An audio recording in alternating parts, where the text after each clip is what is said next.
Good evening, ladies and gentlemen. My name is Dr. Toney Ford. I give an honor to God, who is the head of my life, and to the American people who are at the forefront of my heart. In my previous address, I expressed that over the coming weeks and months, I would introduce not only myself, but also my vision for this great nation. If it pleases the American people, I will begin the process now. To begin with, what is needed most is transparency. If we are to return to a trust in government, the American people need to know not only the problems facing us, but also the resources to be deployed toward addressing these.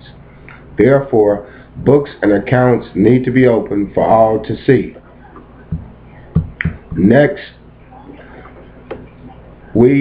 each of us, will have to conduct both personal and collective soul searching, a camera check, if you will. This is important for not only determining our strategic objectives, but also in assessing our resolve for accomplishing these.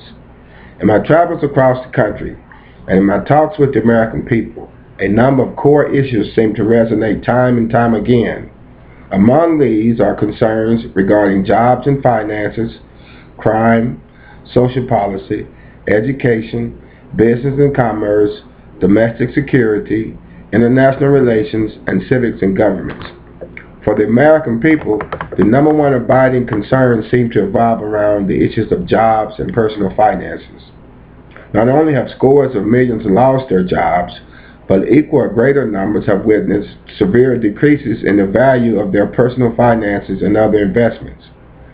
Studies have shown that all but a select few, the example given, the top 1% of Americans, have experienced a severe downturn in their quality of life, spurred primarily by loss of jobs and finances.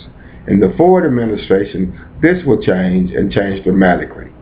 My administration will employ a multi-dimensional strategy to adequately address Americans' concerns regarding jobs and finances. Our efforts will employ a heavy focus upon 5 primary domains. These include employment, education, housing, taxes, and Social Security reform.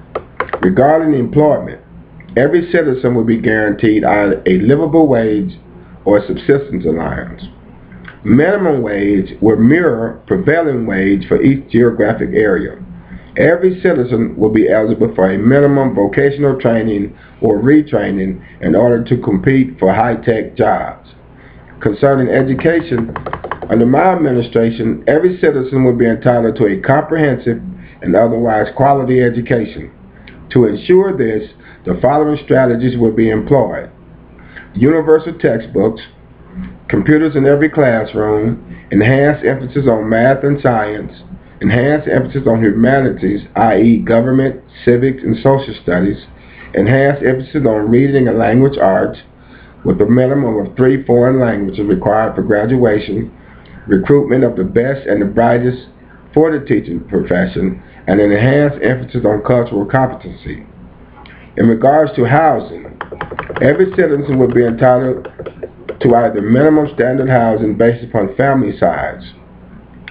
Every citizen will also be entitled to either a housing voucher or a mortgage based upon income and family size. Every citizen will also be entitled to minimum emergency housing subsidies as needed. Every municipality receiving federal funding must maintain a minimum number of emergency housing shelters and beds.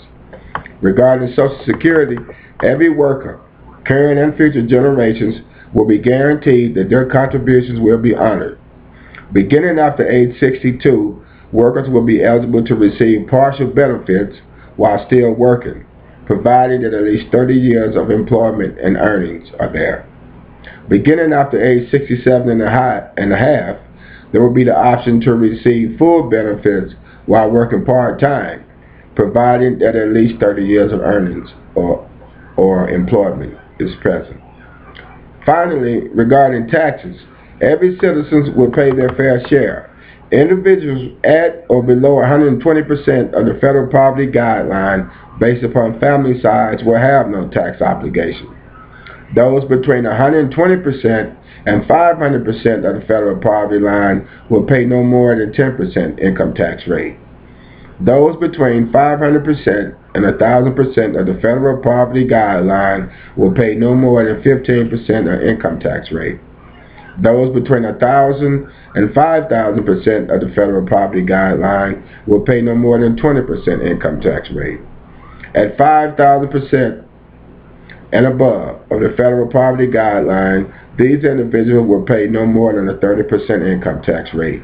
No taxpayer will pay above a 30% income tax rate. Thank you all. God bless you all, and God bless the United States of America.